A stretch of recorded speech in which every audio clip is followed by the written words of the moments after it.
Voilà le moment tant attendu, celui des pitchs.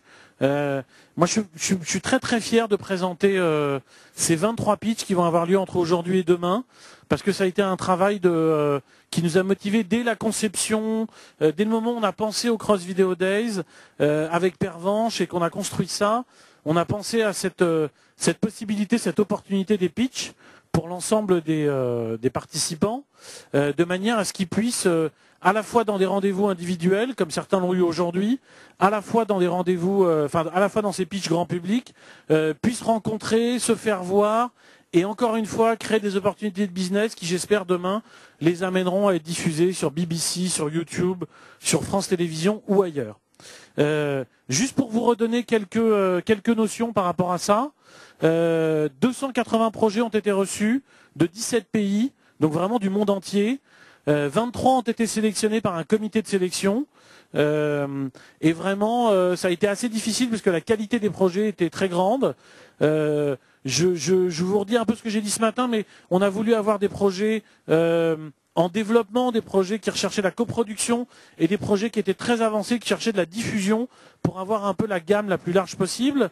Et puis aussi, dans cet esprit-là, on a essayé d'avoir, et comme vous allez le voir, du web content, de l'animation, du transmédia, de la fiction, du web doc, enfin des choses qui étaient assez différentes de manière à pouvoir offrir vraiment un panel qui soit large et qui puisse continuer à nous donner cette vision de ce que c'est le cross et le transmédia aujourd'hui. Donc merci beaucoup à eux. Merci aux 16 décideurs, 16-17. Alors après, il y en a certains qui sont rajoutés au dernier moment et on était très heureux de les accueillir. Merci à tous. Certains viennent du Portugal, d'Angleterre, de partout en France pour nous accompagner, de Belgique aussi. Et vraiment, on était très heureux de les accueillir. Et d'après tous les retours que j'ai eus aux différentes pauses, les expériences ont été plutôt bonnes et les rendez-vous ont été plutôt positifs. J'espère que ceux parmi vous qui n'ont pas été sélectionnés ont pu aussi avoir l'opportunité de rencontrer des professionnels et de faire des rencontres positives. Alors, les pitchs, ils vont être... Il y a 6 pays qui sont représentés, donc il y a des pitchs qui vont être en français et en anglais. Donc vraiment, je vous invite à aller prendre des casques de manière à pouvoir suivre le fait qu'il y ait des pitchs en français ou en anglais pour ceux qui en sentent le besoin. Et pour ceux qui ont pris des casques, je vous redemande par avance de pouvoir nous les remettre quand vous sortez de la salle. C'est très sympa, comme ça on peut les ranger. Voilà. Bon, vraiment, j'insiste encore sur ma petite fiche que vraiment je veux le dire. Merci à tous les auteurs qui nous ont envoyé. On sait le travail que ça représente pour vous. On sait aussi la frustration que ça peut être de ne pas être sélectionné. Voilà, c'est la règle du jeu malheureusement. Mais en tout cas, merci infiniment des efforts, des dossiers, des pilotes, de tous les éléments que vous avez envoyés. On a été très touchés avec toute l'équipe parce que on s'attendait pas à un tel résultat et vraiment ça fait plaisir. Et je voudrais dire, pour terminer, un grand merci à l'équipe, en particulier à Pervenche et à Laure, qui ont vraiment organisé ce marché avec beaucoup de conviction, beaucoup de disponibilité. Nombreux d'entre vous avez eu par mail, par téléphone. Et voilà, je crois elles sont beaucoup à l'origine du succès de ce marché. Merci à elles. Juste en quelques mots, comment ça va se passer? Ça va être très simple. On a mis une règle, c'est assez classique. On a donné 5 minutes à chacun. Ils vont être au pupitre ou pas, en fonction des cas. Mais en tout cas, ils vont pas être loin du pupitre. Et ils vont intervenir soit avec des slides, soit avec de la vidéo. Voilà, écoutez-les, découvrez-les. Ils sont passionnés et ils ont des projets assez géniaux à vous présenter. Je vous propose peut-être qu'on commence avec les premiers. Je vous en prie. Alors, les premiers, c'est Habiter quelque part. C'est un web documentaire qui nous présente un panorama des différentes manières que l'homme a de vivre sur notre planète. Donc, nous, on a beaucoup aimé parce que c'était assez extraordinaire. Maintenant, je vais vous raconter ça mieux que moi et plus en détail. On a la chance d'avoir l'auteur du projet, Olivier Lassus, et puis la présidente de la société de production Ciné TV, qui est Fabienne Servan-Schreiber. Est-ce que vous êtes prêts ? Oui, absolument. Eh bien, c'est à vous. Donc, oui, bonjour, je vous présente quand même à nouveau Fabienne Servan-Schreiber, productrice, et Olivier Lassus, réalisateur de ce projet documentaire multisupport, actuellement en développement. Alors à l'origine de ce projet, brièvement, il y a les voyages et les tournages que j'ai eu la chance de faire dans le monde et qui m'ont donné à voir une image, on va dire, très riche et parfois extrême des manières que l'homme a développées, des formes qu'il a développées pour habiter sa maison et la planète. Face à une telle image, je me suis tout simplement demandé qu'est-ce que ça veut dire habiter. Alors, puisque nous, humains, nous nous définissons comme habitants de la planète, de nos villes, de notre village, de notre maison, le fait d'habiter revêt-il, indépendamment du lieu, de la culture, de la situation, un sens universel? Alors, j'ai commencé par regarder dans le dictionnaire d'ailleurs, qui lui semble répondre que c'est universel, puisqu'il définit le terme habiter comme l'acte de demeurer quelque part, dans un lieu clos et couvert, de façon habituelle ou permanente. Alors, la réalité, en ce qui me concerne, me paraît autrement plus complexe et contrastée. Comment définir, par exemple, des habitats dont les murs enferment plus qu'ils ne protègent, ou ceux qui ne garantissent ni intimité, ni repos, ni sécurité ou santé, par exemple. Que dire enfin des habitats établis en dépit de l'environnement, du climat ou du bien-être commun? Peut-on affirmer que l'homme continue d'habiter lorsqu'il réside au pied d'un volcan, dans les arbres, sur l'eau, au bord de l'autoroute ou dans un centre commercial? Que faisons-nous des espaces que nous décidons, par choix ou par nécessité, d'occuper? La question finalement, c'est comment composer avec l'architecture de ma maison, avec mon voisinage, avec mon environnement naturel, afin d'accomplir ce qui paraît être une destinée humaine fondamentale, habiter quelque part. Alors, bien qu'étant réalisateur de documentaires, jusqu'à ce jour en tout cas, pour la télévision, l'approche multisupport dès l'écriture, dès le début de l'écriture, m'a paru être la solution pour répondre à de telles questions et surtout pour interpeller et inciter chacun à s'interroger sur l'avenir de nos manières d'habiter, l'avenir ou leur état. La multiplicité des lieux et des personnages, principe de base, a fortement conditionné effectivement l'aspect hybride de ce projet. En effet, au-delà de 13 lieux et habitats emblématiques que nous proposons d'explorer, l'objectif est d'opérer, grâce au programme interactif, des liens à plusieurs niveaux entre ces lieux, leurs habitants et leurs problématiques. Alors, au niveau de la diffusion antenne, elle est construite autour d'une série de 13 épisodes, dont, à l'intérieur de chacun, on opère une mise en rapport triangulaire, on va dire même intime, entre l'habitant, son voisinage et son environnement proche. Donc là, dans un style de cinéma direct, l'intention est de faire partager au spectateur une manière de vivre qui lui est étrangère et de l'interpeller sur le sens, la valeur et l'acte d'habiter. Avec la télévision connectée, nous proposons d'enrichir les diffusions antennes dont je viens de parler, qui permettront de faire le pont avec le dispositif web. Alors, la diffusion en ligne, ce dispositif web, donc, qui est central, on propose une vision la plus complète de ce sujet. Elle se construit autour de la mise en relation des films et donc de la mise en perspective des différentes manières d'habiter dans le monde. Il est question ici de porter un regard à l'échelle de la planète, de sa santé, de son avenir, à l'aune des révolutions démographiques, urbaines, climatiques essentielles auxquelles nous devons désormais faire face. Voilà, juste pour vous dire que j'ai une société qui est maintenant un petit peu ancienne, en tout cas je dois être la plus ancienne ici dans cette salle, qu'on s'est toujours efforcé évidemment d'être innovant, imaginatif et de trouver des formats nouveaux, des écritures nouvelles, des sujets nouveaux. Donc les nouveaux médias nous apportent cette capacité de s'exprimer autrement, de toucher d'autres publics et d'autres écritures. Donc ce projet Habiter nous a paru formidable pour ça. Il est universel, il se prête au transmédia. On va faire évidemment le livre, la série télé, l'exposition photo et sans doute un concours de photographie. On a déjà Getty comme partenaire. Et je pense qu'à la fois dans son universalité du sujet et dans l'intimité des gens que nous allons approcher, il y aura une multiplicité d'entrées dans ce sujet et c'est pour ça qu'on le soutient comme une formidable expérience sur le net. Il me reste 16 secondes, donc je ne peux que vous dire d'appuyer, Olivier, et vous remercier de votre écoute. J'ai été vite parce que j'ai vu qu'il n'y avait plus beaucoup de temps. Bravo, félicitations. Merci beaucoup, merci à vous. Alors le deuxième, il s'appelle Geeks. Et puis ce qu'on a constaté quand même dans ce qu'on a reçu, c'est que les premiers utilisateurs d'Internet, c'était quand même les premières cibles. Donc les fameux geeks. Et là, on a affaire à une approche très très humoristique. Nous, on a trouvé ça très bien écrit et ce qui nous a vraiment beaucoup plu. Donc, c'est une production Brandcasters et Skits. Et je vais laisser Olivier Messire la présenter. Olivier, est-ce que tu es prêt? Je suis prêt.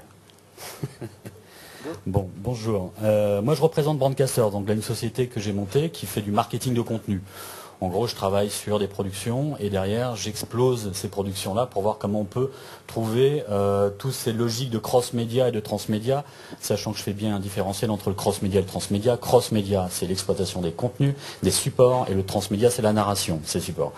Mon métier, c'est de travailler donc comme ça avec des producteurs et de tirer à partie de tout ce qu'on peut exploiter sur différentes logiques de contenu et pourquoi pas faire financer ça par les marques. Entre-temps, je vais parler des geeks quand même. Les geeks aujourd'hui, c'est une BD, une bande dessinée, 6 tomes, 100 000 exemplaires, repris par Marvel et traduit aux États-Unis cette année et distribué aux États-Unis. C'est une petite communauté existante qu'on peut travailler. C'est des repères sur des séries déjà existantes. C'est 2 saisons que je propose de 15 épisodes, de 3 minutes 30. Je vais assez vite parce que je vous expliquerai après le pourquoi et l'avantage de cette stratégie marketing et transmédia. Sont aussi une équipe, un pool d'auteurs à succès qui sont aujourd'hui des auteurs sur le Petit Journal, le SAV d'Omar et Fred et Scène de ménage. Alors j'ai les pilotes dans mon iPhone si vous voulez les voir après. Quelques guests qui seront invités sur cette série. Le concept, en fait, et quand je parle de concept marketing transmédia, c'est qu'on a une série. Moi, je viens du web, je viens des télécoms, je viens de l'événementiel, je viens de la production, je viens du branding. J'ai fait un passage chez Zodiac, chez Marathon pour m'occuper de tout ce qui était diversification. Aujourd'hui, j'ai monté cette société-là. Et aujourd'hui, le concept, c'est de se dire, je regarde la télévision et je peux être interactif. On n'est pas sur le marché de la télévision connectée, il n'est pas encore existant, ou très peu. Mais on peut être déjà sur l'usage. Donc les geeks aujourd'hui, c'est une série, une web application et une stratégie globale et une stratégie transmédia. Cette web application, c'est la possibilité d'interagir avec le contenu, de regarder, de partager, de débloquer des badges. On est dans la logique de Foursquare, c'est de la social TV. Et le fait de débloquer des badges, j'ai de la gratification. C'est-à-dire que j'ai un annonceur qui vient financer tout ça. Aujourd'hui, entre le moment où j'ai envoyé cette présentation et aujourd'hui, j'ai Samsung qui est venu, qui a mis 1 million d'euros pour la web série, l'application et toute la stratégie. La stratégie, aujourd'hui, c'est de pouvoir regarder, partager. Quand je partage, je gagne des points. Quand je partage, je gagne des dotations. Quand je partage, je fais partie du contenu. On peut faire jouer et on peut faire participer le téléspectateur.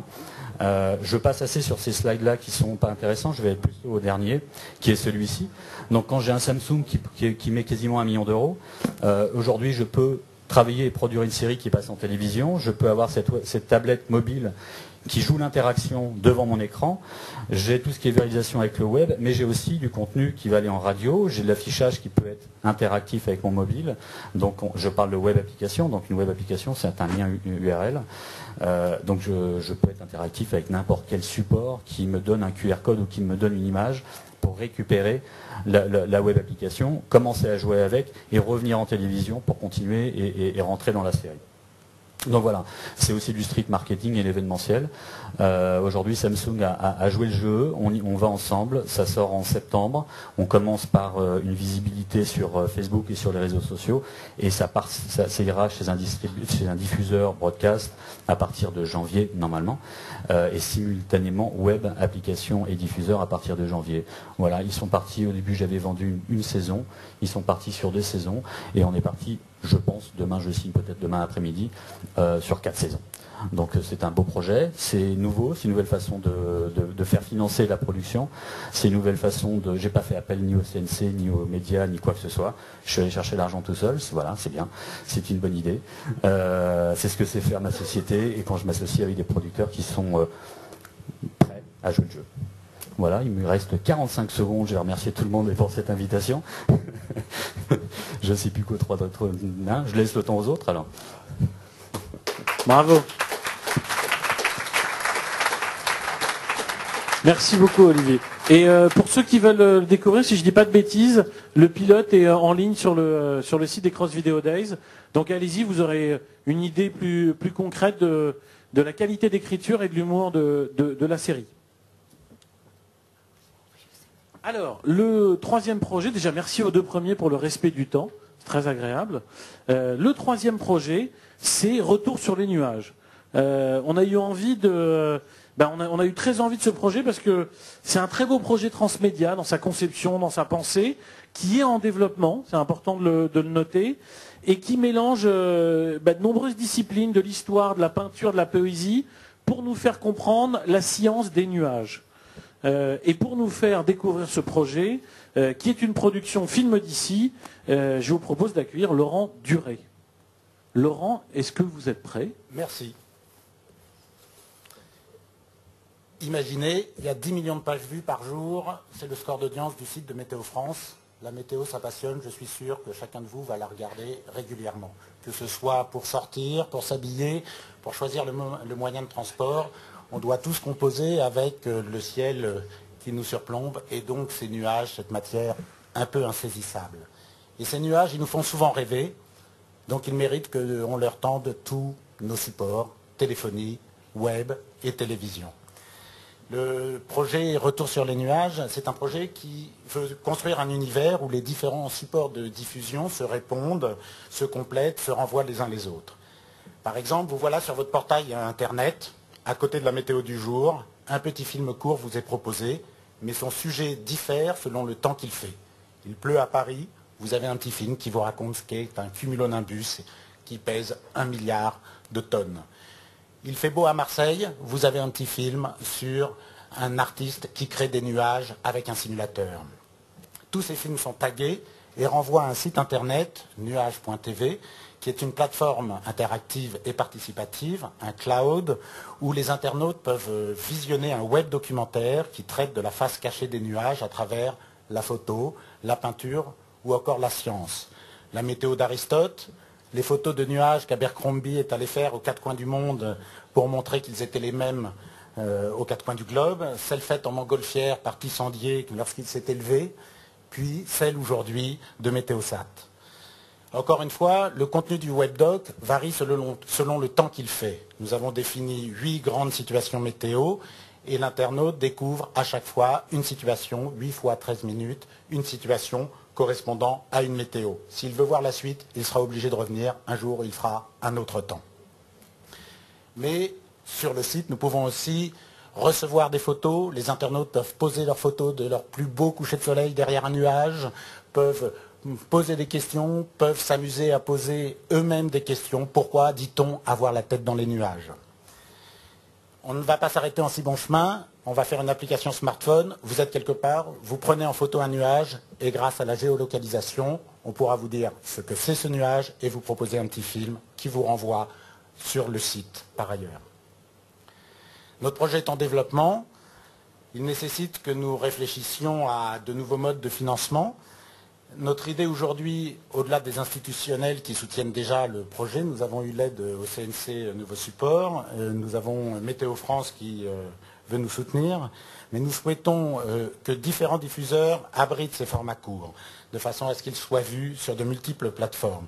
Des sites spécialisés tels Météo France ou Météo Consulte et sa chaîne Météo, ou son accord avec le Figaro, des télés comme Universcience.tv, des grands portails type MSN et Orange, et bien sûr, nous pensons également financer le projet par du brand content en proposant à de grandes marques d'être partenaires. Yamaha France, par exemple, vend des motos et pour les jours où il fait beau, ou des bateaux, mais vend aussi des pianos pour les jours où il pleut. Notre projet donc se pose en contrepoint de la météo traditionnelle. C'est un projet à la fois ludique et poétique, pédagogique et sérieux. Il s'adresse autant aux enfants qu'aux adultes, aux novices en la matière qu'aux passionnés de la voûte céleste, aux invétérés du 20h et de la météo, mais aussi aux geeks passionnés de nouveaux médias. Notre volonté, c'est d'allier un contenu riche, solide, complet, avec une approche poétique. Et je pense qu'elle se retrouve dans cette nouvelle forme d'écriture que nous propose le transmédia. Enfin, ce projet est produit par les films d'ici, qui est une vieille société documentaire, aussi vieille que d'autres, qui est là depuis 25 ans, qui a produit des choses comme Valse avec Bachir, Être et avoir. Et par ailleurs, nous coproduisons avec un studio de création qui a un autre projet ici, qui est les Tanuki, et que je remercie de leur participation. Merci à tous, je me tiens à votre disposition pour plus de renseignements, si vous voulez. Et bonne météo. Merci Laurent, merci beaucoup. Merci et très bonne chance dans les nuages. Alors, on est international, on vous l'a dit depuis le départ, donc maintenant on va accueillir une représentante de l'Angleterre qui est venue nous présenter un projet qui est vraiment international parce que c'est une coproduction entre entre une société de production anglaise, Wonky Films, et un studio de Singapour, Squall Studios. Nous, on a été très impressionnés par l'avancée du projet dans sa déclinaison, dans son développement trans et cross-média. Et puis aussi, ça nous a beaucoup fait rire toute l'iconographie, tous les dessins et tout l'univers qui est développé. Et en plus, il a des vertus écologiques et pédagogiques pour ceux qui le regarderont. Donc, je suis sûr qu'il va vous plaire. Et tout cela va être présenté par Vicky Brophy. Are you ready, Vicky? Oui, merci. Okay. Mais ma français, c'est très... Je parlais en anglais, vous m'excusez. OK, Island. Island. Donc, First Wonky, c'est une société d'animation qui s'est spécialisée dans l'animation de personnages et qui est diffusée par la BBC, qui fait de la publicité pour Capital One et d'autres marques. Nous développons la recherche et du développement et menons des expériences de divertissement nouvelles. L'une d'entre elles étant Island, qui est, comme vous le voyez derrière moi, est adaptée pour les formats 16/9e, qui a 6 à 9 ans. De quoi s'agit-il? Si vous imaginez un paradis tropical fantastique où tout le monde est si heureux de se retrouver sous le soleil chaque jour, c'est bien Island. Vous pourriez devenir vous-même un habitant de Island, cette île. Vous voyez qu'il y a également des animaux domestiques, etc. Il y a des personnages principaux qui mènent la narration, qui interagissent, sur lesquels vous pouvez jouer. Il y a également des puzzles, il y a des jeux sur votre téléphone mobile. Nous avons notre propre ouvrage de référence. C'est le paradis, mais nous voyons à côté l'opposé, X-Land, qui est très pollué, très boosté par la consommation et lieu sur lequel règne Synesthesia, ce personnage qui est comme Paris Hilton qui vit dans un monde à la Blade Runner, qui vit sur une plateforme pétrolière. Elle doit aider ces robots qui sont certes intéressants mais pas très doués lorsqu'il s'agit de détruire Island. On a différentes idées d'histoires qui pourraient être diffusées sur la télévision, qui pourraient être en version courte en ligne, qui pourraient être déclinées sur des jeux et d'autres expériences. Par exemple, Kidnapped. Kidnappé, c'est l'une de ces expériences. Je vais vous en montrer pour vous donner une idée de l'animation et du style. Voilà quelques images que je vous fais défiler rapidement. Vous avez une impression de l'apparence de ce projet. Vous pouvez l'utiliser en ligne avec Flash. Vous pouvez également mener un jeu Island contre vos amis. Vous pouvez devenir un habitant de Island, créer votre propre personnage, se lancer dans un jeu. Vous pouvez être sélectionné pour participer à un épisode télé et devenir ainsi célèbre en direct. Il y a un jeu dans lequel vous pouvez construire votre propre île qui sera un économiseur d'écran. Vous pouvez également avoir un jeu désormais disponible sur iPhone qui n'a pas encore été publié, mais vous pouvez y jouer. Pour cela, venez me voir par la suite. La musique joue un rôle important, est au cœur de la série. Il y a énormément de possibilités, par exemple, de chanter et de jouer Nous voyons donc un usage multi-écran qui sera activé dès lors que vous regardez le programme. Chaque objet de votre quotidien devient un instrument sur lequel vous pouvez jouer. À chaque épisode, vous voyez un nouvel instrument apparaître. Synesthesia, elle est ici, elle a un jeu de Tetris, le Tetris des consommateurs. Il me reste peu de temps, je vais vous donner quelques exemples.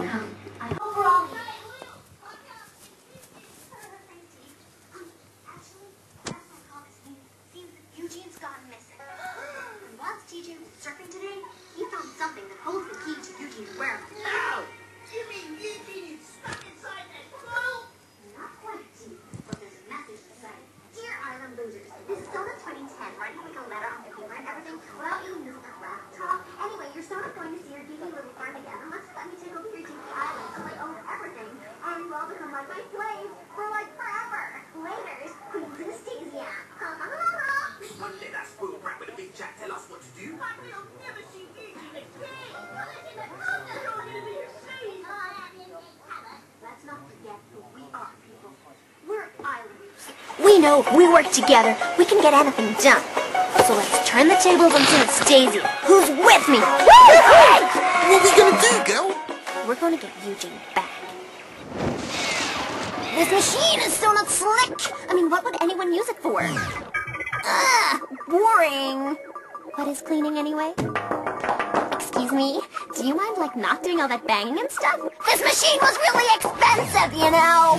Let him out. Ew, but he's like a boy. Boys are totally gross.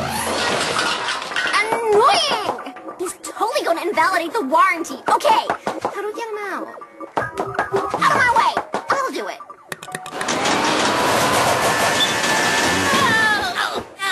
OMG, he's like so geeky. I can't believe it. Oh, thank you, Evil Queen, for releasing me from my mechanical prison.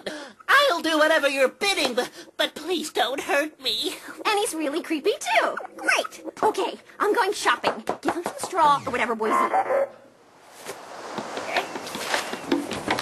Hey, Moby, jump on board. Not me, girl. Someone's got to stay here to guard the island. We don't want no one sneaking in behind our backs. Right, fellas? Woo! Sounds like a plan. Hey, dudes, I did it. She's floating like a duck. Ducks do float, right? Take care and good luck. Back at ya. Double. Hey, Will. Yes, TJ? Would you consider... Yes, TJ? Would you consider it an unwise move using water-based glue to make a boat? Yoo-hoo! I'm home. Oh my god, there was literally nothing to buy today. I mean, what's a girl to do? It's like, hello, I have a credit card. What in the name of Johnny Depp has gone on here? I've just found the corner piece. I'm the Jigsaw King. What's the big idea, mister? Well, the place really was sort of untidy, your queenliness. There really was no kind of order to anything at all. And so I took the liberty of tidying up just a teensy-weensy bit. I hate tidy! I do so not believe this! I need my foot massager! Where's my foot massager? Where is it? Who's seen my foot massager? This is so not funny!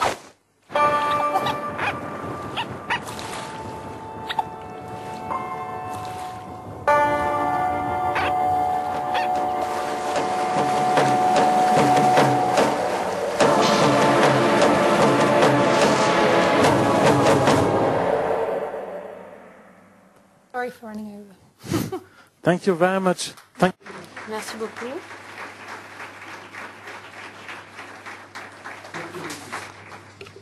On change totalement d'univers et on va vous inviter à plonger en Chine dans un cadre que vous auriez jamais imaginé. On pense toujours aux usines, à des choses comme ça. Bah là, on va aller dans l'underground, le plus total, sex, drug and rock'n'roll, à fond, mais avec des Chinois. Et c'est une production Kugan Ikari Film qui sera présentée par Mihai Zamfirescu Zega et, excusez-moi, et Alain Lebaquer, si je ne dis pas de bêtises. Messieurs, est-ce que vous êtes prêts? Oui. C'est à vous. Donc, on m'a souvent posé la question, pourquoi Pékin plutôt que Shanghai? Eh ben, tout simplement parce que Pékin, de tout temps, a été le centre culturel de la Chine. et le prouve encore aujourd'hui à travers sa scène artistique. Donc on va lancer le teaser pour être tout de suite dans l'ambiance. 的这种可能性，比以前活跃多了。这就是中国现在已经变成非常日常化，空间是作为一个混浊状态，那么地上和地下也是在一种混浊状态。我要当一个著名导演，我要你也要陪我睡觉，我要当一个著名导演。尤其是像我们的空间也几次做展览都是被禁止，然后我们的作品不允许展出，然后甚至最严重的时候，我们这门口还被派过2个保安来给我们看门，看着不让人进来看我们作品。我们是因为当时中国的俱乐部很有限，北京有，然后外地也不多。就是来北京以后，然后我觉得这里有很多做摇滚乐做得特别好的。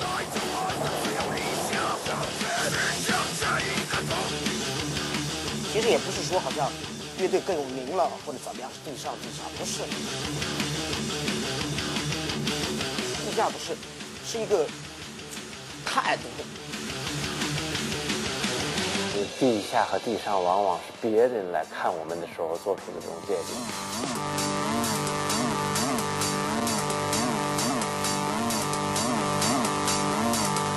所以可能外边大马路上也放我们歌，但是我们还是地下。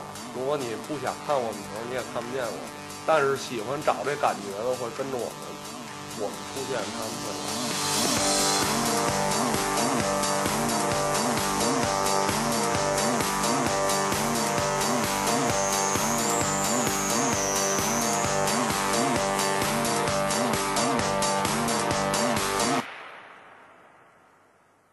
Voilà, donc en fin de compte, c'est 10 ans d'immersion dans cette scène artistique qu'on appelle Lingley à Pékin. Et j'ai voulu un peu partager les émotions, tout ce que j'ai vécu lors de ces voyages que j'ai fait à Pékin dans ce milieu. Et continuer cette histoire avec Mihai par une application web et une application iPad. Donc l'idée du départ, c'est qu'on a une scène artistique à Pékin, qui est née après Tiananmen et qui est passée progressivement de la culture clandestine vers une culture mainstream. Ça, c'est ce que j'ai vraiment constaté lors de mon dernier voyage. Au départ, c'était essentiellement de la photo, et puis c'est devenu aussi de la vidéo et de la photo numérique. L'histoire, c'est en fin de compte, ça commence vraiment avec l'entrée de la Chine dans l'OMC. On voit des buildings un peu partout à Pékin. Et moi, ce qui m'a intéressé, c'est derrière cette façade d'une ville hyper moderne, c'est de voir une autre histoire. Cette histoire, c'est d'autres protagonistes, ceux que vous avez vus à l'écran. C'est des musiciens rock, des artistes contemporains, des lolitas technoïdes, des gens qui vont dans des bars, des étudiants, toutes sortes de personnes qui vont inventer un mode de vie qui est complètement bohème. Aujourd'hui, effectivement, la Chine évolue à grands pas. Elle est deuxième puissance mondiale. Et sa scène culturelle aussi a évolué et, on va dire, s'est enflammée au niveau de la scène internationale. Après Barcelone, Berlin, Londres et New York, ce que je vous propose, c'est Pékin qui est devenu aujourd'hui un nouvel Eldorado culturel. Je passe la parole à Mihai pour la partie... Bonjour, rapidement, donc trois supports, le livre paru en 2008, le web documentaire et une application iPad. Le web documentaire sur un format 15 minutes et 15 x 3 minutes, ainsi qu'une application web, iPad au format donc, magazine. Aujourd'hui, le projet a été financé en partie par le CNC, le Centre national du livre et les deux coproducteurs qui sont Kugan et Ikari Film. Nous cherchons aujourd'hui des financements pour la post-prod audiovisuelle et web. La diffusion se fera sur le site Aujourd'hui la Chine et la Galerie Polka avec une exposition en Chine et en France. Merci. Merci beaucoup. Merci à vous. Et bravo pour ce projet, vraiment. On va poursuivre en continuant et ben je vous propose une nouvelle plongée, mais là on va être dans le suspense, la violence, la peur, dans un univers de bureau. Moi personnellement, ça m'a fait un peu penser à Cube. Par certains ont vu le film, pas du tout l'univers, mais cette côté violence comme ça dans un endroit un peu fermé. Il semblerait que c'est un entretien, donc j'invite les gens de 8 à venir nous présenter cela. Et c'est une production Big Eyes Productions, et avec 2 personnes qui vont présenter, Arnaud Le Goff et Laurent Guérin. Je vous passe un micro. Et messieurs, êtes-vous prêts? Prêt. Alors c'est à vous. After 24, with 300... Après 24 ou 350 millions de personnes mourront, à moins que Jack Bauer ne les save tout. Après Dexter, voilà l'histoire d'un tueur en série qui tue seulement des tueurs en série. Et maintenant voilà 8, la nouvelle série américaine, réalisée et produite par Arnaud Le Goff, dans laquelle 9 personnes vont être enfermées dans un bureau, dont 8. Réalisé, ok, c'est pas une série américaine, c'est une série française, construite comme une série américaine, certes, avec beaucoup de liberté et surtout sans censure. D'accord. Est-ce que Cross Video Days peut live tweeter qu'on avait prévu d'avoir des images, mais qu'on avait fait ça comme keynote sur Steve Jobs et qu'on n'a pas pu. Donc là, ça fait peur et en fait, t'as un tueur, quoi. Il y a un tueur, effectivement. Il y a 9 personnes convoquées à un entretien d'embauche qui se retrouvent enfermées à la merci d'un tueur. L'intrigue se déroule sur 8 épisodes de 10 minutes chacun. Nos personnages vont se faire tuer les uns après les autres. Qui sont-ils? Pourquoi eux? Qui est le coupable? En fait, on est dans un huis clos. Ouais, un huis clos. L'entretien d'embauche, c'est un prétexte. En fait, tous les personnages de la série ont tué quelqu'un dans leur vie sans avoir été punis. Et qui les tue? Ah bah ça, je peux pas te le dire. Ah.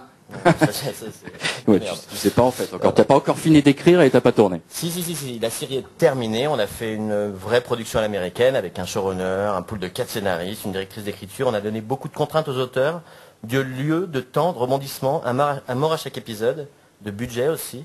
On a mis sur pied une production ambitieuse qui nous a permis de tourner 80 minutes en 10 jours. Et crois-moi, le niveau suspense, tu vas être servi jusqu'au dernier épisode. Même si les personnages disparaissent les uns après les autres, tu ne sais pas qui a tué. Est-ce que Oriane Huard peut live tweeter que là, normalement, on avait une image avec la fille qui fait... Donc en fait, elle va se faire tuer là. Là, elle va se faire tuer, ouais. Non, Ouais. pas là. Ah, pas là. Non, pas là. Après, mais pas là. Pas Là, elle est où là? Là, ça va être à toi de jouer, en fait. De jouer. Ouais. Ouais. Ah ouais. On prolonge l'expérience. C'est pas juste 8 épisodes de 10 minutes d'images diffusées sur une chaîne ou sur un site. C'est une véritable expérience qui va te placer au cœur de l'intrigue.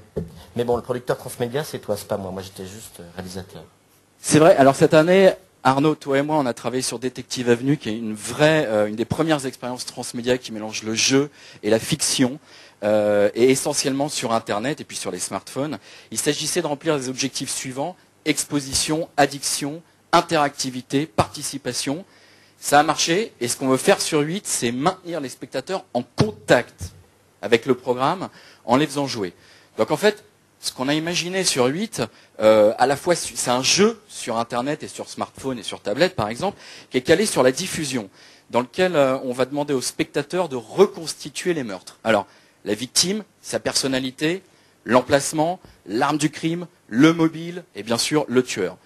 Il vous faudra regarder les épisodes pour progresser et pour débloquer des éléments dans le jeu. Alors par exemple, vous allez donner 3 des prénoms correctement, qui va débloquer un plan de masse. Le plan de masse vous permettra de commencer à reconstituer. Avec des intrigues et tout ça. Voilà. Et puis il y aura les armes du crime, des couteaux, des cutters, on ne dit pas plus. Bon, le suspense.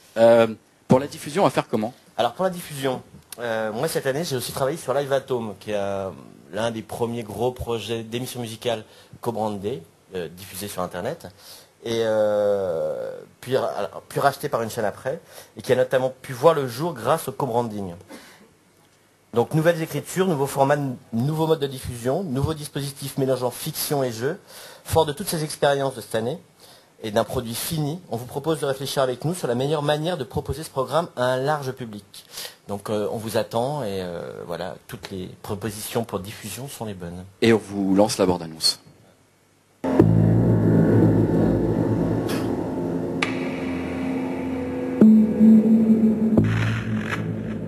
Vous venez pas pour le poste de diététicienne?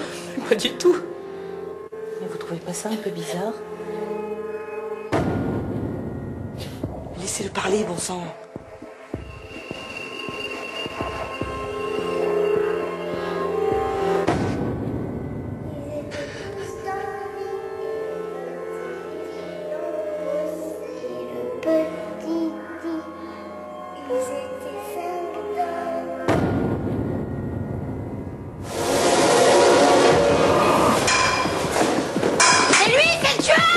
Fermez ta gueule, ouais!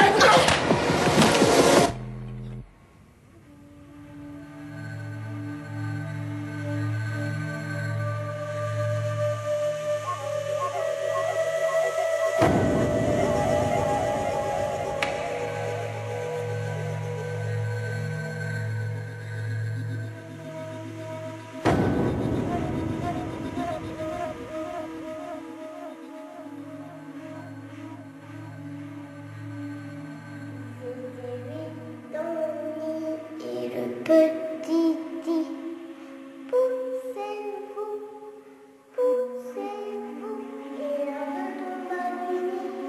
Piou! Enfin, je suis tout seul.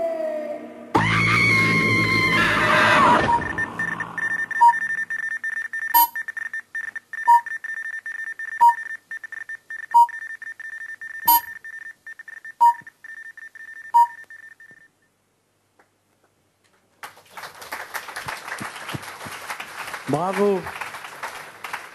Bravo pour 8 et bravo pour ce très beau pitch. Merci beaucoup. Méritiez bien un deuxième micro. Alors, on va continuer avec un thème qui nous a tenu à cœur et puis surtout qui a tenu à cœur de beaucoup de porteurs de projets. On a reçu un certain nombre qui traitaient de ce sujet-là. Et le sujet, c'est l'immigration. Alors, dans ce cas-là, il est traité sous forme de frontières. J'invite les gens de Portrait de Frontières à venir me rejoindre. Les voilà. Nous, on a beaucoup aimé ce travail de mise en parallèle. Non, c'est le pupitre. Ouais. De mise en parallèle des deux côtés de nombreuses frontières. Ils sont allés regarder un peu comment ça vivait de chaque côté. Ils vont vous raconter ça en détail. C'est une association qui a monté ce projet qui s'appelle Bouche à Oreille. Et les trois personnes qui viennent le présenter, si je ne m'abuse, sont Tawan Haroun, Joris Roule et Frédéric Jäger. Messieurs, est-ce que vous êtes prêts? Je vous en prie. Donc, notre projet a été développé et produit grâce au soutien du CNC et de la Commission européenne. Et nous sommes aujourd'hui à la recherche d'un diffuseur.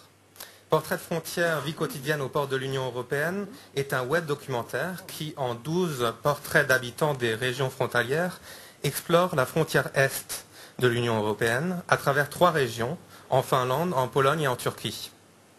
Alors pourquoi un web documentaire? C'est une question qu'on nous a souvent posée, mais qui ne s'est pas tellement posée à nous, tant c'était une évidence, qu'en voulant explorer ces zones frontalières, les terrains et les habitants, qu'on voulait profiter des possibilités du web documentaire, notamment la narration libre, interactive et subjective. On pourra penser à un projet comme Interview Project, présenté par David Lynch, les rencontres incongrues qui ont lieu dans le quotidien. Notre but a été de présenter une mosaïque évocatrice de la frontière dans sa globalité.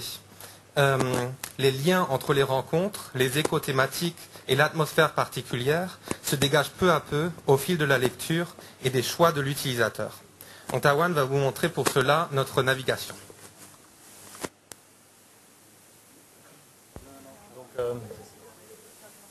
Le projet Portrait de Frontières propose 2 types de navigation. D'une part à l'aide d'une carte et d'autre part à l'aide d'un schéma thématique. La caractéristique de notre projet, c'est qu'il est lié à un enjeu de territoire. C'est pourquoi la navigation par carte paraît évidente quand on veut aborder la question de la navigation. Donc, après l'entrée, dès qu'on rentre sur le site, on a accès à 3 régions. Et c'est sur cette carte de l'Europe qu'on clique pour visiter les 3 régions frontalières. La carte de région est là pour proposer l'accès au film, mais aussi pour proposer des petits accès à des informations complémentaires, des textes sur des notions qui seraient en lien avec cette frontière et aussi des liens vers des sites externes. Par ailleurs, Portrait de frontières propose aussi une autre manière de naviguer qui met en relation les portraits par rapport à des thématiques. Par exemple, le tracé changeant des frontières, le déclin du commerce frontalier, les questions de l'immigration, l'horizon à 180 degrés. Nous proposons ainsi un aperçu global des enjeux liés à ces régions, indépendamment de la question géographique. C'est d'ailleurs sur la base de ces connexions que nous proposerons aux visiteurs, à la fin de chaque film, un accès à d'autres portraits qui lui permettra en fait de créer son propre parcours. Pour arriver au cœur du projet et rentrer dans ces portraits, je vais donner la parole à Joris Ruhl qui va vous en présenter quelques-uns. Pour ces portraits, nous avons pris un parti, celui de ne pas aborder de façon frontale le sujet des frontières lors de nos entretiens. C'est donc indirectement, en choisissant des personnes dont la vie quotidienne était fortement influencée par la proximité de la frontière, que nous abordons le sujet de la frontière proprement dit. C'est le cas pour Saïr, par exemple, un éleveur que nous avons rencontré en Turquie et dont la ferme se trouve près de la Maritsa, une rivière qui fait la frontière avec la Grèce et qui déborde régulièrement quand les Bulgares ouvrent leurs barrages en amont. Ces inondations ont dévasté plusieurs fois le village, les contraignant parfois à fuir jusqu'en Grèce. C'est ce que nous raconte Saïr avec gouaille, fierté, simplicité et un optimisme qui contraste avec une situation aussi précaire. En Pologne, nous avons rencontré Marek, un jeune entrepreneur dynamique, arrivé récemment dans la région. Il organise des excursions sur la rivière Bug, qui fait la frontière avec la Biélorussie cette fois-ci, et vit pour le coup pleinement ce qu'un autre protagoniste avait appelé l'horizon limité à 180 degrés, et qui est l'un des thèmes dont Tawane vient de parler, pour la navigation par thématique. À tel point qu'il doit même contraindre les participants à ces excursions de naviguer du côté polonais de la rivière. Voilà, il nous parle des lueurs de cigarettes, des reflets sur les jumelles, qui seuls témoignent de la présence des gardes frontaliers biélorusses. Enfin, en Finlande, je vais vous parler d'Iako.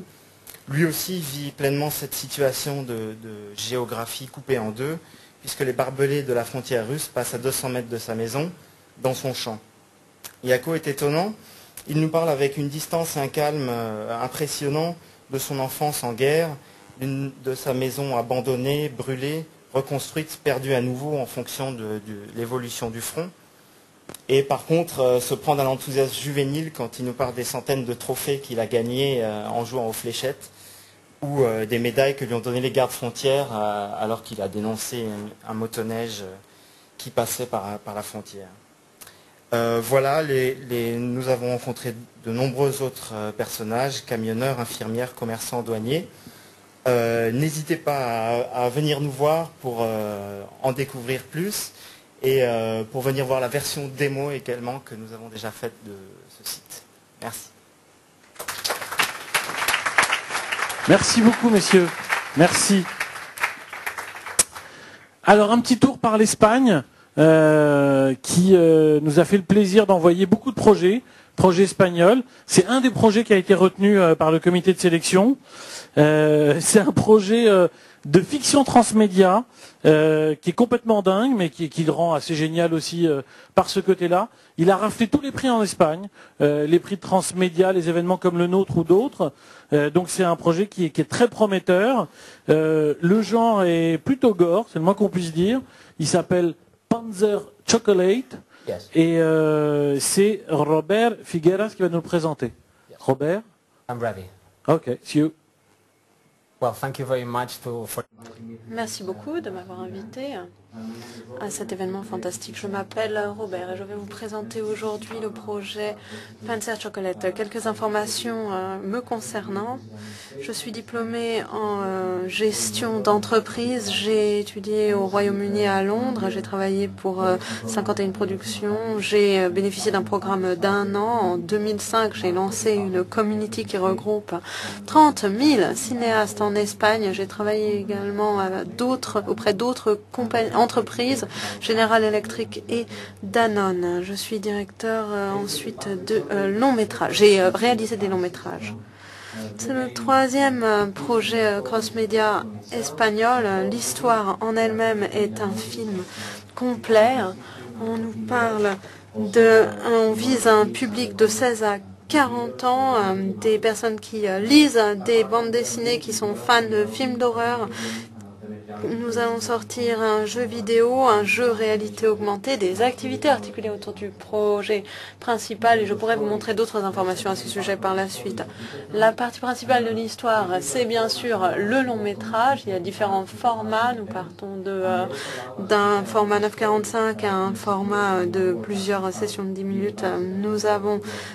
Je n'ai pas la possibilité de développer d'autres formats pour l'instant, mais nous attendons le bon moment.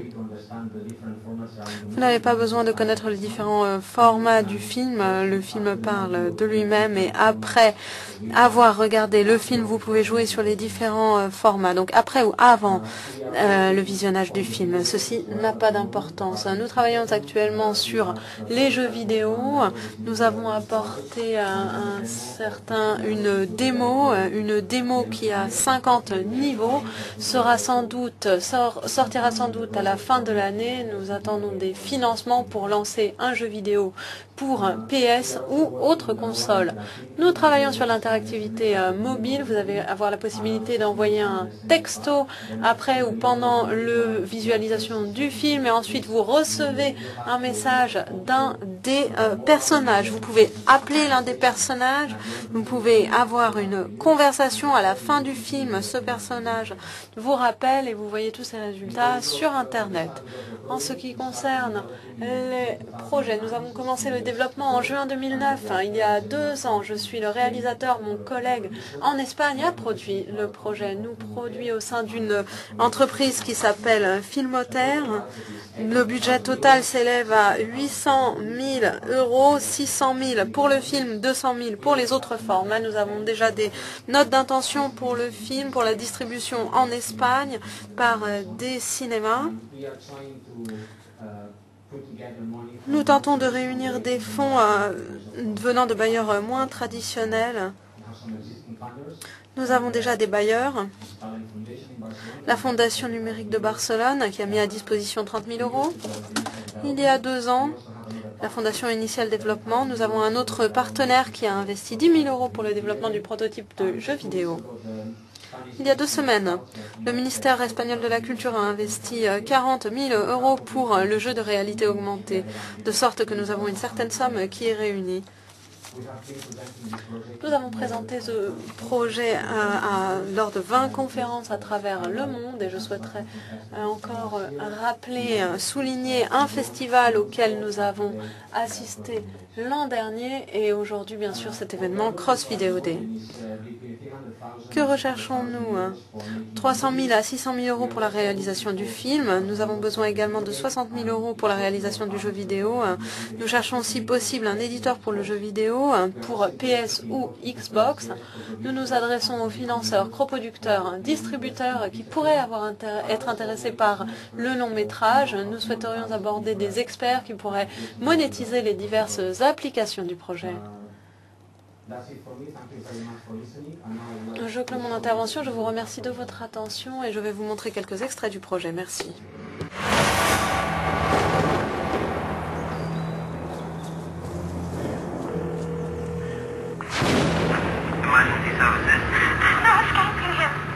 Bestärke dich in den alten Träumen, damit die Welt nicht die Hoffnung verliert. Sieg, Heil! Escaping soon.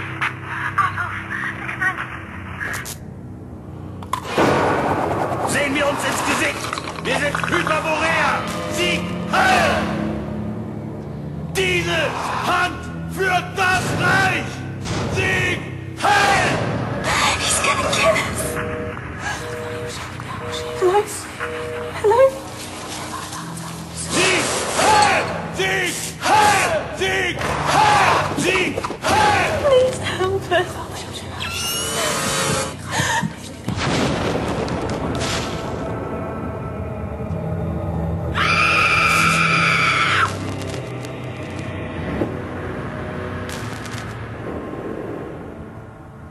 Thank you. Merci beaucoup Robert. Merci, bravo. Alors poursuivons, il reste encore 3-4 pitchs. Poursuivons avec un dossier où, pour vous dire sincèrement, moi quand je l'ai ouvert, j'ai fait waouh, parce que vraiment j'ai été très impressionné par le dossier et le projet. Il est intelligent, il est esthétique, il est digital, il est culturel, il est écologique. Il s'appelle 94 éléments. Il est présenté, il est produit par P-Film et il est présenté par Mike Patterson. En anglais. En anglais. Désolé. Yes, it's nice. Nice language. Très bien, c'est une magnifique langue. Are you ready? Yep. Est-ce que vous êtes prêts? Bonjour, je m'appelle Mike Patterson, ma compagnie P-Film produit des projets de documentaires pour des multiplateformes. Aujourd'hui, je souhaite vous présenter notre projet 94 éléments. Il existe 94 éléments au tableau de classification naturelle, de l'hydrogène au plutonium. Ils représentent tout ce qui existe dans notre monde. Des histoires liées aux éléments sont étroitement insérées dans nos vies. Tout ce qui nous entoure est constitué de ces éléments qui fournissent le cadre et la structure de tous les éléments de notre existence. 94 éléments, c'est un projet cinématographique global qui explore nos vies à travers les éléments, qui produit une série d'histoires de vies humaines réalisées par des cinéastes et des talents du cinéma émergents qui exposent la vie quotidienne. Par exemple, il y a 24 000 bouches d'égout qui sont volées chaque année à Pékin. Voici donc un film d'humour noir au sujet de cet aspect, au sujet des forces de police à Pékin. Carbone. C'est un portrait de la vie d'un mineur en mine de diamants en Sierra Leone, réalisé par un cinéaste d'Afrique de l'Ouest. Un cinéaste palestinien qui fait des recherches au sujet de l'utilisation du phosphore blanc, une utilisation controversée. Molybdène est utilisé pour les technologies rayons X. Ce film est réalisé à Tbilissi, en Géorgie. Et des personnages montrent leur utilisation des rayons X. Il y a des histoires sans fin qui relatent la manière dont les éléments s'insèrent dans nos vies. La diversité incroyable des documentaires est reflétée par ce projet qui couvre des films animés, des films d'art, des documentaires. Nous avons 94 éléments. Chaque élément est lié à une personnalité, peut être utilisé et interprété de manière infinie. Nous avons terminé la phase pilote du projet à présent et nous avons été financés par le Trust Wellcome au Royaume-Uni. Le site est bien le cœur du projet qui est constitué de manière ludique et exploratrice. Aujourd'hui, nous cherchons à produire de nouveaux contenus pour le projet. Je suis sûre que vous avez entendu aujourd'hui qu'il est important de trouver des nouveaux contenus de qualité. Ce n'est pas facile d'en trouver sur Internet, c'est ce que nous recherchons. Nous avons déjà produit des films pour le projet avec des cinéastes récompensés. J'espère que j'aurai la possibilité de vous montrer le film aujourd'hui. Venez me voir à la fin de l'événement et je vous montrerai quelques rushs. Nous souhaitons aborder de nouveaux travaux, de nouveaux cinéastes. Nous espérons pouvoir développer de nouveaux films pour les étapes ultérieures du projet. Nous développons des applications mobiles et tablettes. Pour la suite, je n'ai pas le temps de les mentionner en détail. Je n'ai pas non plus le temps de vous parler du projet de visualisation des données immersives que nous créons, ni de l'implication de BBC World, service d'information, et des 74 millions de personnes qui sont touchées par notre projet. Mais j'aimerais vous parler de ceci. Une fois que le projet est lancé, il devient un projet mené par les utilisateurs et il culmine dans le rôle joué par la communauté. Quiconque sera en mesure de créer un lien entre son film et le projet afin de rendre disponibles ces images. Vous pouvez combiner différents éléments afin de faire votre propre création et de créer un lien vers votre propre film. Voici un bref exemple. Si vous combinez hydrogène, carbone, nitrogène et oxygène, vous obtenez la cocaïne. Et un utilisateur à Mexico a réalisé un film au sujet de la guerre des cartels de drogue qui a lieu à Tijuana actuellement. Et c'est la dernière diapositive. Vous voyez à quel point ce projet sera passionnant. Je vais terminer par vous expliquer pourquoi ce projet importe. Nous vivons tous dans un monde fini. Tout ce que nous utilisons implique ces éléments ou ces composants d'une manière ou d'une autre. Nous utilisons ces ressources à une vitesse jamais vécue. L'élément indium, par exemple, qui est utilisé par ce projecteur, par cet écran, par vos écrans de téléphone, d'ordinateur portable ou vos télévisions à écran plat, dans 10 ans, les réserves seront épuisées. Une autre ressource, l'argent, sera épuisé dans 25 ans. Enfin, l'étain dans 35 ans. 94 éléments, c'est une inspection qui arrive à point nommé de nos ressources et c'est une célébration des différentes formes du film documentaire. Si nous avons un peu de temps, venez vous adresser à moi après la présentation. Je vous remercie.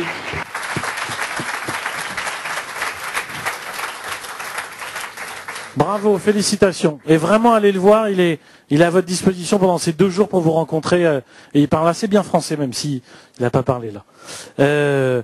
On va continuer avec une petite animation, enfin pas une petite, une animation que nous on a beaucoup aimé. On a d'abord été séduit par le graphisme de Méga Champion, si vous voulez venir messieurs, de Méga Champion. C'est des champions qu'on n'a pas vraiment l'air, je pense qu'on peut le dire. Et puis voilà, ils vont vous raconter tout ça en détail. C'est une production Tanuki et c'est Jérôme Catenot et Utku Kaplan qui vont nous présenter ça.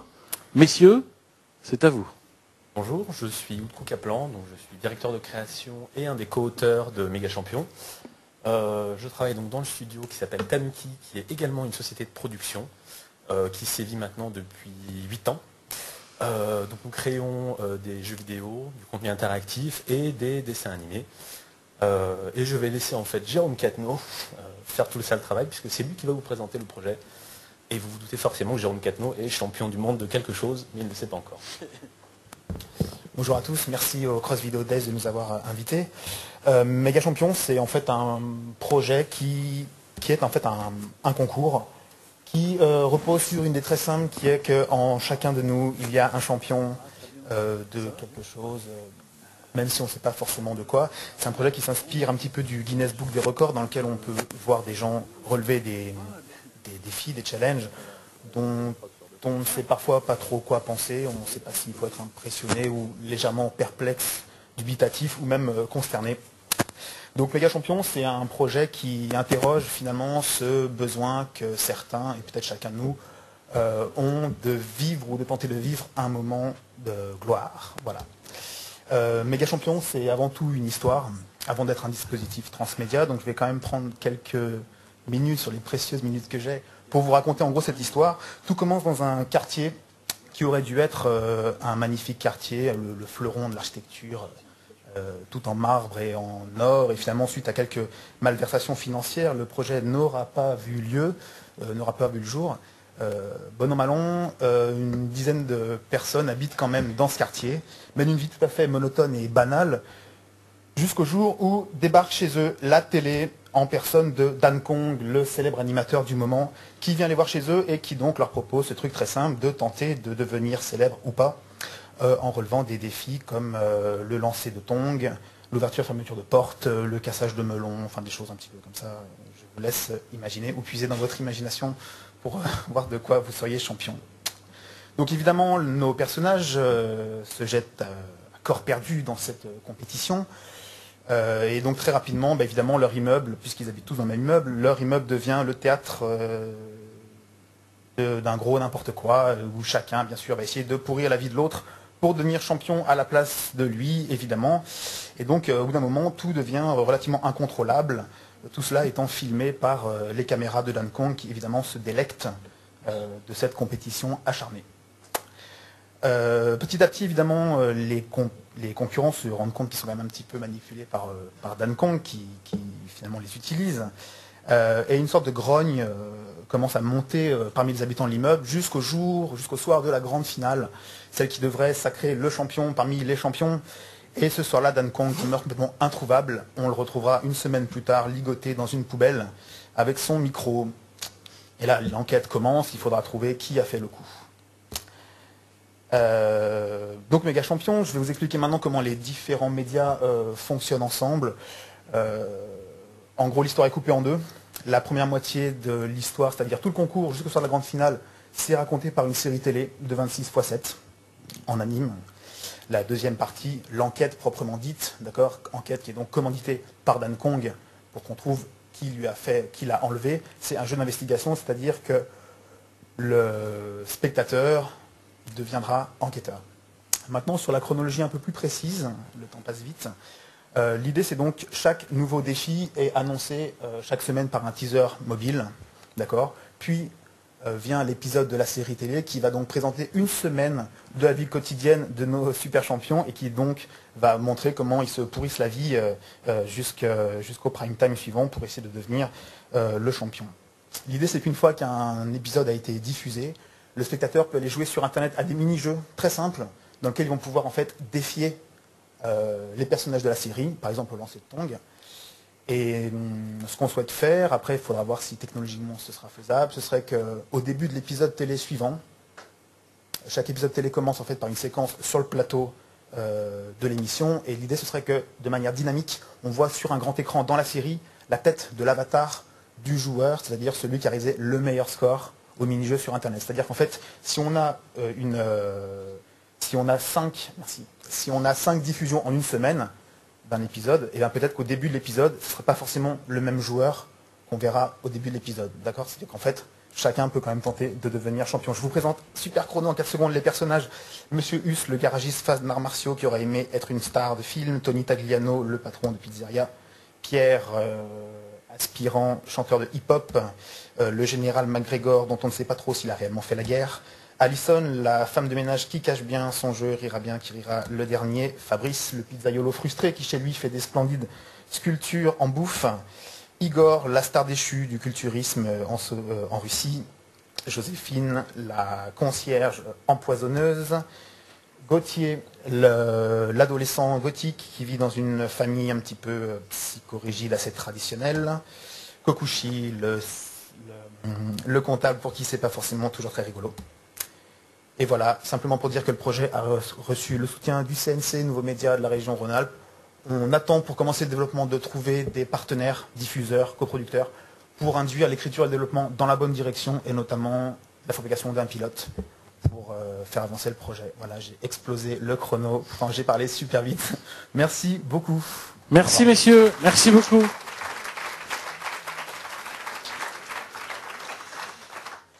Je vous avais parlé de la forte présence du thème de l'immigration dans les différents projets qu'on a reçus. En voilà un autre qui nous a beaucoup touché, qui nous a convaincus par sa force, sa capacité de dénonciation et sa volonté d'affronter des vérités cachées. C'est quelque chose de fort et on a vraiment envie de le soutenir, de le porter. Ça s'appelle De l'autre côté, c'est Osons savoir qu'il présente et c'est Jérémy Cheong-Chi-Mo. Est-ce que vous êtes prêts? Très bien. Je vous en prie. Merci. Merci d'assister donc à cette présentation du web documentaire De l'autre côté. Donc un format en 13 épisodes de 8 minutes à peu près, qui souhaite apporter un nouveau point de vue sur le débat qu'on peut avoir actuellement sur l'immigration. Nous abordons le problème migratoire au niveau des frontières par le respect des droits fondamentaux dont la liberté de circulation et du point de vue des relations internationales. L'idée dans ce web documentaire, c'est d'avoir une approche pédagogique d'un thème qui est souvent sensible et souvent complexe, et d'utiliser du coup des histoires de vie afin d'attirer le spectateur et l'internaute vers des épisodes un peu plus complexifiés au niveau de l'information. C'est donc l'histoire d'abord de Tanon, qui vient du Maroc et qui a, comme tous les étudiants qui ont été étudiants dans cette salle, envie de partir à l'étranger pour voir un petit peu comment se passe à l'extérieur. C'est aussi l'histoire de Adama et Marie-Claire, qui, suite à une protestation au Niger, ont dû fuir leur pays et demander l'asile politique en France. Nous retrouvons aussi Keiroula, un jeune Afghan de 25 ans qui fuit la guerre et les talibans. Comme vous pouvez le voir, le web documentaire souhaite retracer l'ensemble des réseaux, des flux migratoires existants, en abordant les points de départ, les points de passage de frontières et les difficultés rencontrées à l'arrivée par ces migrants. C'est donc une interface basée sur une carte qui nous présente la navigation du web documentaire avec différents modes d'accès, comme on retrouve sur le précédent projet de web documentaire sur l'immigration qui a été présenté. On a donc un mode portrait histoire de vie où on retrouve ici les différents points de départ, les passages de frontières et les arrivées. Et lorsqu'on clique sur une vidéo, la vidéo se lance. Mais en cliquant sur une zone frontière, la zone frontière Zoom. Et on retrouve en fait les épisodes complémentaires qui nous raconteront qu'est-ce que le corps policier Frontex, qu'est-ce qu'un centre de rétention, quelles sont les difficultés particulières à Lampedusa, pourquoi parlons-nous tellement de cette île actuellement. À cela s'ajoute un mode thématique où l'on peut retrouver une galerie documentaire. Mais le plus intéressant, c'est que ce projet souhaite réunir des acteurs. Il est soutenu par 70 associations internationales, 180 chercheurs internationaux, notamment du réseau Migre-Europe et du réseau Terra. Et nous travaillons actuellement avec Dailymotion, France Inter et Libération pour essayer de voir et de discuter qu'est-ce qu'on pourrait faire ensemble. L'idée serait peut-être de réunir des médias déjà existants ou des médias qui se diffusent sur une plateforme qui serait une plateforme documentaire où l'on retrouverait des extraits radio, des extraits télévisuels ou encore des articles de presse directement.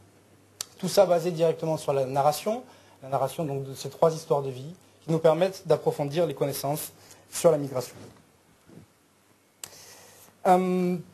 Donc c'est un rassemblement d'acteurs. Voilà vraiment le but de ce projet, rassembler des acteurs afin de parler de l'immigration sous un autre angle, sujet souvent maltraité et utilisé politiquement. Nous avons actuellement le soutien de la région Rhône-Alpes et de la mairie de Lyon qui nous soutiennent sur l'écriture et le développement du web documentaire. Nous partirons donc cet été en fait en tournage afin de sortir un pilote pour convaincre un diffuseur et peut-être la boîte de production Ligne 4 de nous accompagner sur ce projet. Je vous remercie de votre attention et bonne fin de journée. Merci beaucoup. Et encore bravo et bonne chance pour le projet. Merci à tous les pitchers. Et je vais vous proposer un dernier pitch un peu spécial qui explique un peu la raison pour laquelle on est ici, au Stade de France aujourd'hui, au-delà du lieu, de sa beauté, de côté agréable qu'on a. On est sur un territoire qui aime la création. Ce territoire, c'est Plaine Commune. C'est un territoire qui rassemble un certain nombre de villes et qui aime la création, qui porte la création et qui reçoit en son sein un certain nombre de sociétés dans tous les univers de la création audiovisuelle, jeux vidéo et autres, et qui est en train de travailler actuellement sur un projet extrêmement important qui s'appelle le cluster de la création, dont nous avons le plaisir d'avoir Monsieur Patrick Braouzek, président de l'agglomération Plaine Commune, qui va nous en parler. Le voilà qui arrive.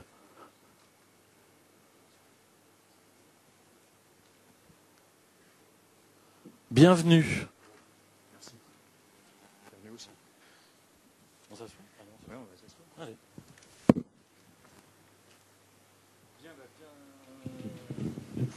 Voilà. Bonjour d'abord à chacune et chacun d'entre vous et puis bienvenue au Stade de France et sur ce territoire de Saint-Denis et de Plaine Commune. Je voudrais d'abord vous remercier de nous avoir accueillis et de profiter de cette occasion pour présenter effectivement un projet qui nous est cher, le cluster des activités culturelles et de la création. J'en dirai bien sûr beaucoup plus dans 2 minutes. On va peut-être d'abord rappeler ce qu'est aujourd'hui la genèse de ce cluster. En fait, nous sommes partis, j'attends de voir si l'ami Philippe est au point. Voilà.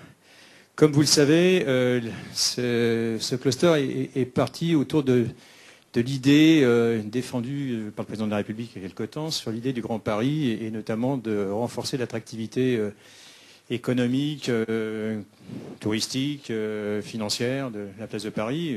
Mais même si on peut avoir d'autres objectifs, on n'est pas non sensible à ces arguments-là. Le projet s'est porté tout de suite autour d'un développement des transports en commun et notamment d'un métro automatique que vous voyez ici, qui ferait donc 5 lignes, 82 stations, 130 km et qui permettrait de relier les aéroports, les grandes places financières comme la Défense, mais aussi d'autres pôles de développement. Vous savez aussi sans doute que 10 équipes d'architectes ont travaillé sur des propositions pour ce Grand Paris avec en gros deux axes. Travailler sur le post-Kyoto, donc essentiellement sur tout ce qui est du domaine environnemental, et puis sur une projection à 2030, 2040, ce que pourrait être Paris métropole ou le Grand Paris à cet horizon. L'objectif de tous les partenaires qui se sont mobilisés, État, région, les collectivités, ça a été de converger et donc de faire en sorte qu'on sorte ce schéma de Grand Paris Express. La deuxième carte que vous voyez, c'est pour vous montrer que Saint-Denis et Pleyel, qui se trouve à 600 mètres à vol d'oiseau, à peine, va être un grand carrefour de transport en commun, puisqu'on va y retrouver assez rapidement à la fois les deux grands axes de l'Arc Express, donc la liaison de la Défense Roissy et aussi Roissy-Orly. Donc Pleyel va devenir une sorte d'articulation dans ce réseau de transport en commun, mais aussi l'autre branche du réseau automatique, l'Est-Ouest, qui va nous permettre de relier le sud de Paris, le Val-de-Marne, jusqu'à notre territoire. C'est aussi la projection d'une gare TGV qui permettra non pas d'accueillir tous les TGV qui aujourd'hui rentrent à Paris Nord ou à Paris Est, mais une grande partie d'entre eux, puisqu'on veut aussi alléger, délester l'arrivée des trains, des TGV sur Paris Intramuros.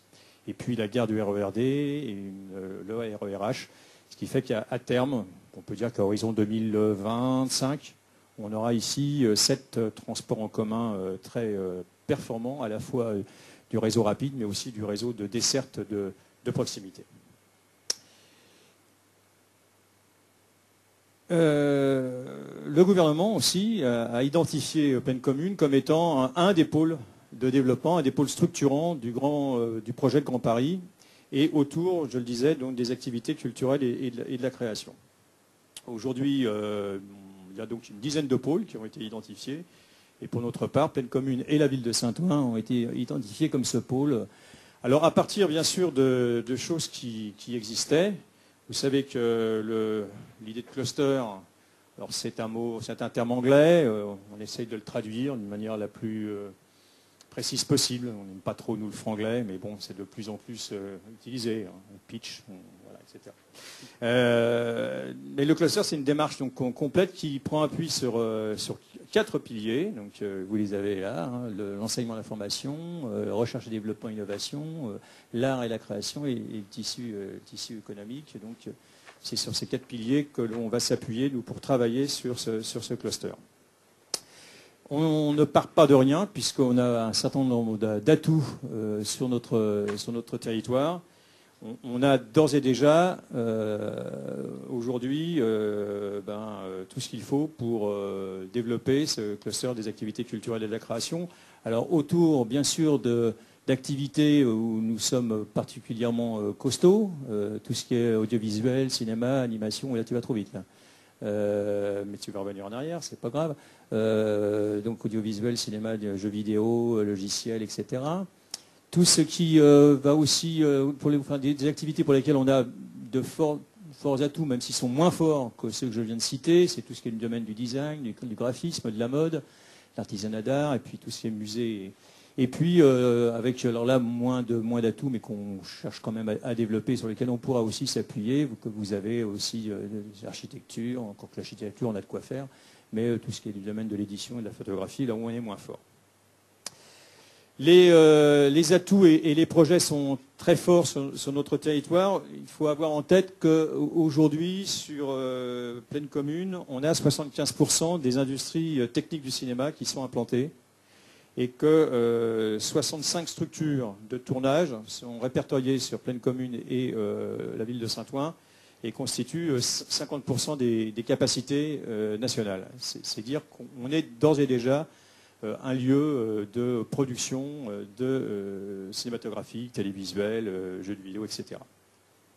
Un des atouts aussi, même si on peut aller encore un peu plus loin, mais c'est pour ça on a quand même un atout important, c'est l'implantation de data centers et des entreprises bien sûr d'audiovisuel.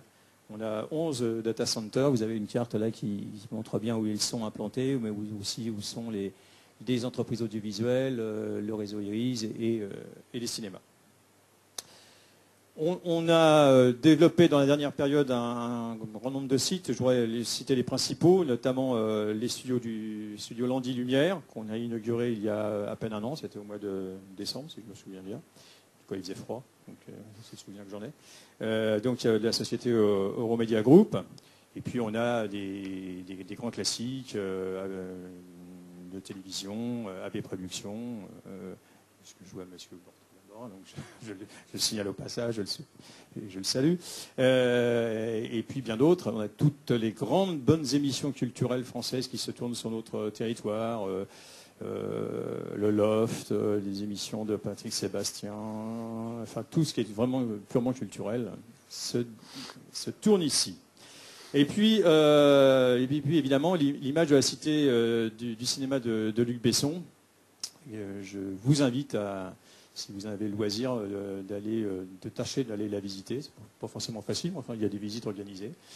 Elle va être terminée au mois de mars prochain, inaugurée au mois de mai. C'est aujourd'hui, on m'a marqué 8, mais il me semble que c'est 9 studios, pour être très précis, de tournage, dont un qui sera sans doute le plus grand plateau de tournage au monde, et 58 mètres carrés de locaux liés à l'image et au cinéma. Nos atouts, c'est aussi un pôle audiovisuel, donc pôle cinéma multimédia du Nord parisien, qui se développe, qui rassemble près de 100 entreprises adhérentes et qui a été labellisé Grappe d'entreprise par la DATAR à la fin de l'année dernière. C'est aussi Cap Digital, qui est un des pôles de compétitivité de la région Île-de-France, avec laquelle, bien sûr, Pleine Commune développe un certain nombre de partenariats. Et au-delà de ce qui existe déjà et ce qui va exister dans très peu de temps, on a aussi comme atout les universités, Paris 8 et notamment tout son pôle image qui est assez conséquent, Paris 13, mais aussi le CNAM, d'autres écoles d'ingénieurs comme Submeca. Et pour nous, quelque chose qui va être aussi très important, c'est l'implantation du projet Campus Condorcet sur le sud du territoire, qui va rassembler là 15 000 étudiants et notamment beaucoup de chercheurs sur toutes les sciences sociales, puisqu'on va regrouper sur ce site l'ensemble des grandes écoles qui sont pour le moment dans Paris Intramuros au sein de ce campus Condorcet. Il y a une belle image aussi de la MSH qui est aussi elle-même en construction et qui va donc ouvrir en mai 2012, à la limite entre Saint-Denis et Aubervilliers, et qui est portée par les deux universités Paris 8 et Paris 13. C'est aussi, je ne l'ai pas dit, au sein de la Cité du cinéma de Luc Besson, l'arrivée de l'école Louis Lumière. Et là, c'est sous réserve, mais on en pour parler, de certains départements de formation de l'INA. L'INA, à un moment, avait été tenté pour venir, et puis je pense qu'ils vont rester en partie là où ils sont à Brix-sur-Marne, mais il y aurait sans doute des départements de formation qui viendraient s'y implanter. Pour terminer, pour ne pas être trop long, mais je n'ai pas pitché, moi, je suis désolé, j'ai fait plutôt un speech qu'un pitch. Terminé, je souhaiterais profiter là, de cette occasion pour préciser quelques éléments de notre plan d'action sous l'angle économique. D'abord, renforcer et développer tous les réseaux technologiques. Donc ça, c'est pour nous un enjeu important dans le cadre du futur contrat de développement territorial, puisqu'on est en train de travailler aujourd'hui avec l'État pour être sans doute un des premiers territoires à signer un contrat de développement territorial qui fixeront un certain nombre d'objectifs, à la fois bien sûr sur le développement économique, mais aussi sur les autres volets, le volet logement, le volet social, le volet culturel, parce que, quand je le disais tout à l'heure, qu'on ne voulait pas être monofonctionnel et qu'on ne voulait pas s'enfermer dans la seule image de l'image, c'est à le dire, c'était aussi pour permettre de développer aussi d'autres activités culturelles et créatrices, notamment autour de l'artisanat d'art, autour aussi ce qu'on appelle les arts urbains, le graphe, le rap, le slam, le hip-hop. Et on est aujourd'hui sur un territoire très créatif dans ce domaine, puisque on peut dire que le graphe est né ici avec Marco, que le rap est né ici avec NTM, que le slam est né ici avec Grand Corps Malade, et que le hip-hop est né ici avec Sydney et Actuelle Force. Donc on est un territoire très marqué par ces arts urbains. Diversifier aussi les outils de financement. Merci, parce que on va avoir 10 de chute. Grâce à vous, il y en a eu. Diversifier les outils de financement pour développer les activités culturelles et créatives, c'est aussi un des objectifs que l'on se fixe, donc en sollicitant bien sûr des partenaires, le conseil régional, la caisse des dépôts, faire en sorte qu'on puisse accueillir sur ce territoire et dans des surfaces de bureaux classiques des jeunes entrepreneurs, des jeunes créateurs, on est sur l'idée d'avoir des loyers différenciés en fonction de la taille de l'entreprise, en fonction de la vie plus ou moins longue de cette entreprise. Il y a sans doute là des pistes de travail sur lesquelles on veut en tout cas nous développer l'idée que des créateurs qui sont, pas forcément petits créateurs, mais des créateurs jeunes et des artisans puissent trouver des espaces dans des surfaces qui sont adaptées. Alors on se nourrit y compris d'expériences étrangères. Moi j'y suis pas allé, mais certains sont allés à Barcelone pour aller voir ce qui s'y passait. Par contre je suis allé à Berlin pour voir aussi ce qui se passait. Et il y a des choses bien sûr intéressantes dans ces villes dont on va essayer de profiter de leur expérience pour l'amener aussi à terme ici. Voilà, c'est ce qui est dans dans ce slide là sur les locaux de mesures adaptées pour accueillir des multiples filières de la création. Voilà ce que je voulais vous présenter, vous dire qu'on est toujours très, très content d'accueillir des manifestations comme la vôtre sur notre territoire, parce que ça montre d'abord que ce bâtiment est attractif, déjà, parce que c'est toujours très positif, et puis qu'on espère qu'on vous retrouvera aussi en tant que créateur, en tant qu'entreprise qui ont envie effectivement de travailler sur un territoire comme le nôtre. Sachez en tout cas qu'on est prêt à vous accueillir et à travailler avec vous. Merci beaucoup. Ça a été speeché, mais peut-être... Speeché. Vous avez compris pourquoi on est là, parce que on est bien accueillis à Plaine Commune. Et pour ceux qui êtes producteurs parmi vous, qui avez des projets, moi je vous invite à en parler. On va avoir un cocktail qui nous est chaleureusement offert par Plaine Commune, qui va avoir lieu en bas. Je vous invite à tous y aller. N'hésitez pas, Philippe est là aussi. Venez leur parler de vos projets parce qu'ils sont à l'écoute et ils sauront vous orienter vers les bons services pour y répondre. Et comme vous l'aurez compris, on est dans une réalité d'économie créative qui est extrêmement importante, extrêmement intéressant. Merci à tous. C'était une très belle première journée et allons tous boire un verre ensemble pour fêter ça.